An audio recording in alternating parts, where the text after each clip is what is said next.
First, I think it's very important to understand for us the peculiar elements about Russian imperialism, Russian colonialism, which I stress all the time in my speeches, in my texts, is that the Russian imperialism, contrary to some other imperialisms, are trying to colonize the other, not by the idea of difference, but by the idea of sameness.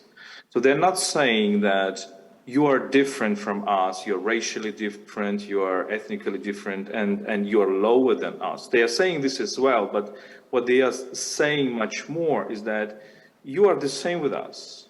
You are Ukrainians are the same with us. There is no difference between us and you, and you don't have a right to be different.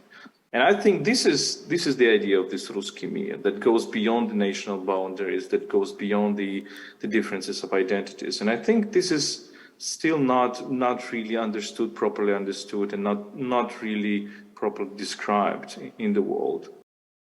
And one thing I would like just to add, it's a very important topic when we talk about information, is the words we use.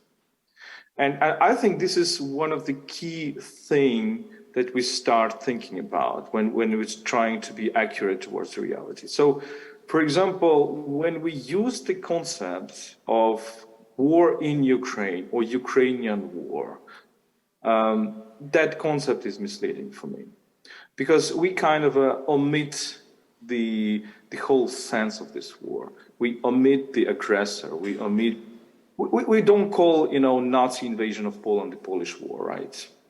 Or the war in Poland. Or we don't call 1938 the Czechoslovakia War. Or we don't call the Prague 1968 the Prague crisis, right? The same way, for example, I'm also feeling kind of uncomfortable with the words like post-Soviet space. Because if we're talking about post-Soviet space, we kind of mean that, okay, the Soviet Union still exists, but in a different form. And there are many, many such things that I think our talk about the information should start really with very attentive listening to the words we are saying and to the meaning we use.